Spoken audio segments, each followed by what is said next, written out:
በርካቶች አናምንም ደርሰን ካላየን ሲሉ ቱሪስቶች እውን ይሆንን ሲሉ ረጅም ርቀት ተጉዘው ኢትዮጵያም ከገቡ በኋላ በርካታ ኪሎሜትሮችን በአየርና በመኪና ዳገት ቁልቁለቱን ቧጠውና መሰው ተጉዘው ይጎበኙታል።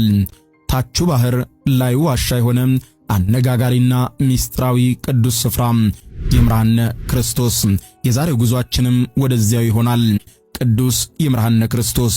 ወደ ቅዱስ ይምርሃነ ክርስቶስ ቤተክርስቲያን ለማምራት ከአዲስ አበባ ወደ ላሊበላ የሚወስደውን መንገድ ተከትለን መዳረሻችንን ላሊበላ ካደረግን በኋላ ከላሊበላ ከተማ በስተሰሜን አቅጣጫ ወደ ሰቆጣ የሚወስደውን መንገድ በመያዝ 30 ኪሎ ሜትር ከተጓዝን በኋላ ብልብላ የተባለችውን አነስተኛ ከተማን ስናገኝ ዋናውን መንገድ በመተው አቅጣጫችንን ወደ ምስራቅ አዙረን 12 ኪሎ ሜትር እንደተጓዘን አንድ ልዩ ቦታ እናገኛለን።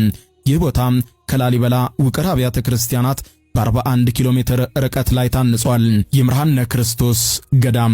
ወደ ገዳሙ መቃረቢያ ላይ አረንጓዴ ብርድ ልብስ ይመስል ምድሪቱን ጥቅጥቅ አድርጎ የሸፈናት ደን ሲገኝ ቦታው ሰላምን ይሰጣል።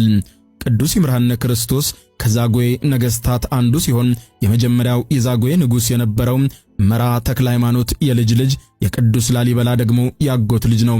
የተወለደው በግንቦት 19 በ939 ዓመተ ምህረት ሲሆን በኢትዮጵያ ኦርቶዶክስ ተዋሕዶ ቤተክርስቲያን የቅድስና ማዕረግ ከተሰጣቸው ነገሥታት መካከል አንዱ ነው። የቅዱስ ይምርሃነ ክርስቶስ ሕንጻ ቤተክርስቲያኑ በአካባቢው ካሉ ሌሎች ቤተክርስቲያናት ፍጹም የተለየና የተገነባበትንም ዘመን ላመሳከረ ቀርቶ ዛሬም ቴክኖሎጂ በረቀቀበት ዘመን ተገነባ ቢባል እንኳን ፈጽሞ ሊታመን የማይችል ኪነ ሕንጻ ከመሆኑም በላይ አወዛጋቢና አነጋጋሪ ይምርሃነ ክርስቶስ እንደምትመለከቱት ያያያዘበት ሚስማርም የለም። ስለዚህ ነበረዱን እንጨቱን እንግዲህ አርኩን ተመልከቱ እንዴት እንደሆነ ማለት ነውና በዛ ዘመን እንዴት አድርጎ እንደዚህ ሰራው፣ ቀለሞቹንስ እንዴት አድርጎ እንደዚህ አስዋባቸው የሚለው ዝም ብሎ የቅዱስ የእግዚአብሔር ስራ ነው አይደለ? የእግዚአብሔር ስራ ነው፣ እጹብ ድንቅ ነው የምንለው ማለት ነው። ስለዚህ ባለፈው መንገድ ላይ ስንመጣ አንዲት ነገር ነግራችሁ ነበረ። እነዚህ ነገሮች ይታያቸዋል አይደል? እነዚህ ያው የተቀላቀሉ አሁን ማምታቻ ማለት እዚህ ውስጥ ዳይመንዶችም አሉ ማለት ነው። ምክንያቱም ምን ብሎት ነበረ? በወርቅ ለስራ ሲለው ምን አለው? ወርቁን እናወጣለን ሲሉ ምን ይሉብሃል? ተመለሱም ያፈርሱብሃል። ምልክት እንዲሆን ይሄን አስቀምጠውታል ማለት ነው። እና ቅድም እንደነገርኳቸው አሁን አንዷ አይደለም ማለት ነው። ሁለቱ አሉ እነዚህ የምትመለከቷቸውና ስለዚህ ይሄ ባሰራሩ እጹብ ድንቅ የሆነ የኖህ መርከብ ምሳሌ የሆነ ቤተክርስቲያን ነው ማለት ነው። ነገር ግን በእርሱ ዘመን የነበሩ የተለያዩ ቅዱሳትን እሱን የሚጠቀምባቸው ነበሩ።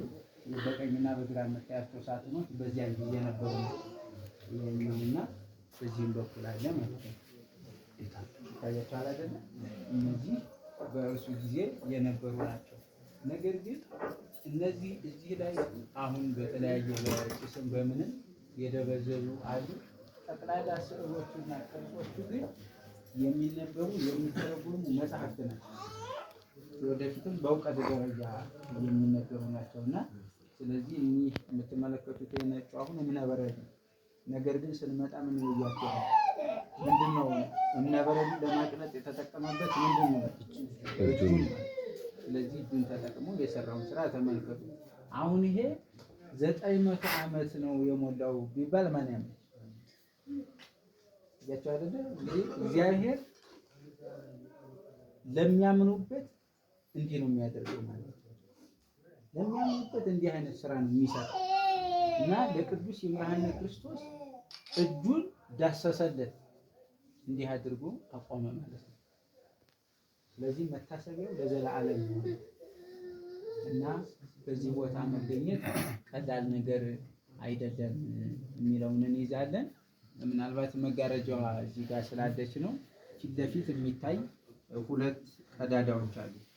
ምንድነው? ቅዱስ ይምርሃነ ክርስቶስ ህብስት ሰማያዊ ጽዋ ሰማያዊ ልክ ሲቀድስ በዛ ይወርድለት ነበር ማለት እና ከሰማይ ህብስትና ጽዋ እየወረደለት ምዕመናንን ያቆረብ ነበረ ማለት ነው። ቅድስናው እስከዚህ ደረጃ የነበረ ትልቅ ንጉሥ ቅዱስ ነው ማለት ነው።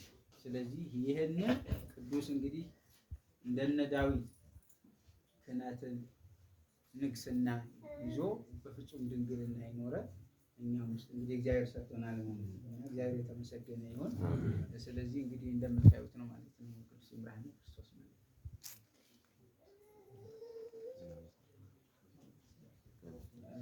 አራት አምዶች አሉ። እነዚህ የአራት ወንጌላውያን ምሳሌ ነው።